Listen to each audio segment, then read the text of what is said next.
Welcome back to Dad's Book Reviews. I'm Kevin. I'm Don. This is my dad, and it's been a couple months. It has. I've been busy, but it's about the 4th of July, or just before it, and I think we have some more books. We have some books. I've had a hard time finding some good ones. Oh, really?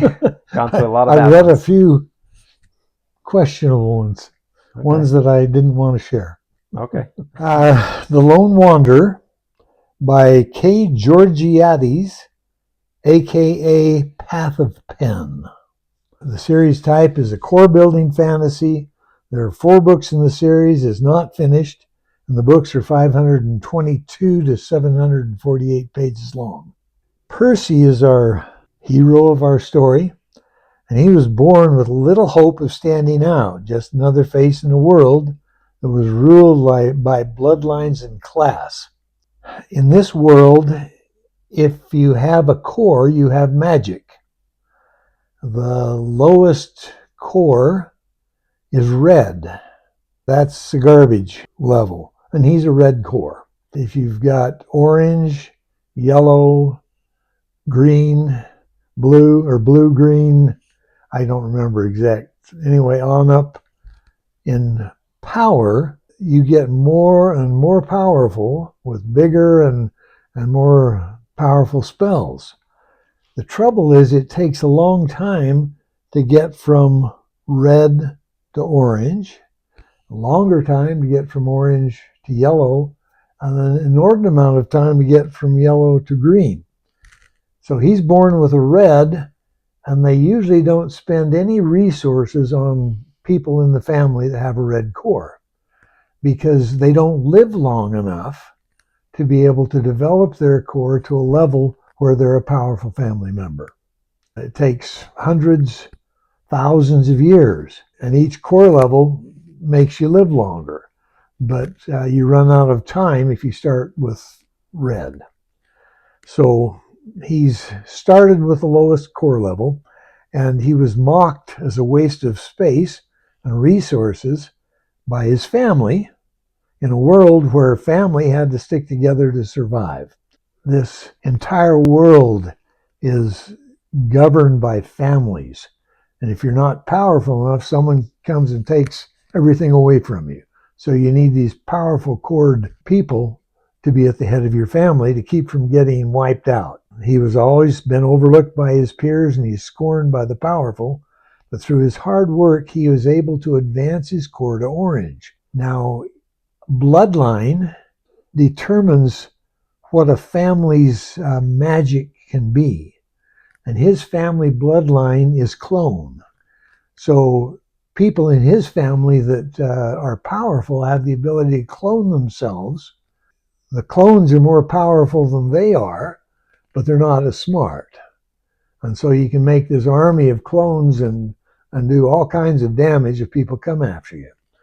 Well, he got his orange core, and that awakens the family clone bloodline, but it comes in different than all of the others. His clone bloodline gives him an ability to make a clone that can travel through space to other planets. Okay. And there at another planet, he can take the spirit of some person that's dying. He can look around and find people that are dying of a similar level to him, and he can go in and basically offer them, I can save your life if you let me take over.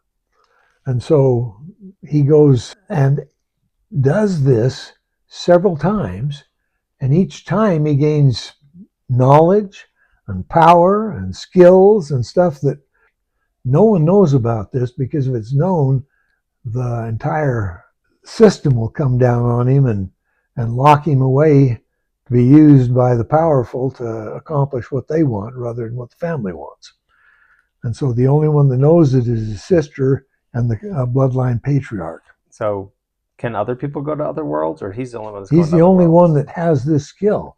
The clone ability unlocked differently for him than it did for anyone else in the family. And then I didn't fully understand. So he goes, sends a clone to another world, and then what are they offering in exchange for knowledge and power? He finds someone's dying. Yeah. And he offers to stitch together his soul and keep him alive. Oh, okay. If he can take over. Take over his soul? take over the body, and then leave with him in good shape. So he comes, he takes over the body, and Stitches the then soul back together to make him healthy again, leaves it as it was, and leaves it in the better shape.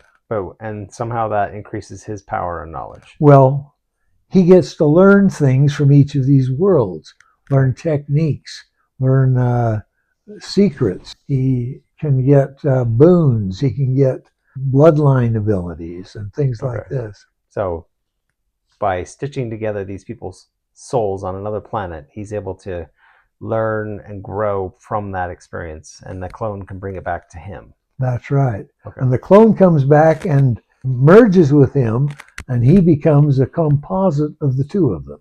Okay.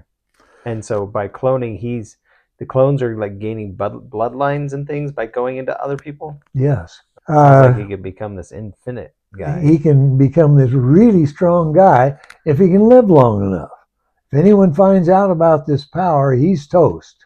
Now, why would his own family would want to? His own family would want to protect him, but they don't have enough strong patriarchs to stand against the stronger families around them. Why would they tell anybody?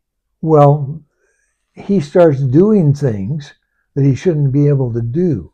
Okay. And he starts standing out, and people start, what's happened? Why is Percy able to do this? And they start getting clues that there's something different. Each clue brings another problem into his life. His grandfather forces him away from home, mainly to protect him, but the family doesn't know that. They think he's kicking him out. Okay. To make his own way. He's going to go join the Alchemist Guild because he can't justify the cost of the elixirs needed to increase his core from orange to yellow. At least that's what the family believes is happening. And so he goes to the Alchemist Guild, and there maybe he can hide from the great houses. And he can hide from the gods of the world, which are scheming psychopaths that gladly take over people and do whatever they want with them and crush him and his family in the process. Now, he has a talent that no one saw coming. He has infinite worlds to explore. He has a familiar and a few friends. He can't let anyone know of his abilities and talents because he's weak. He'll be ruthlessly exploited if the powerful learn what he can do. He's determined to rise above it all, no matter how difficult the path may be. I don't want to give anything away, so I'll leave it there. I gave it a 10. It was an excellent book. It just kept you right in the driver's seat the whole time. It's BB, violent, bloody, well-described mayhem. Profanity, infrequent use of hard profanity. I gave it a C. Sex, there's just PG, limited, undescribed sexual encounters, rated it for teens. Okay. That one sounded interesting. It is interesting. It's a good book. Is the author coming out with books often? Don't know. I just read it recently, and I read everything he had. And he doesn't say when the next book's going to be out. Hopefully you found something you want to read. I know there's a few here that I am interested in. There's some really good books here. I think you'll enjoy reading them. All right. See you later. Bye.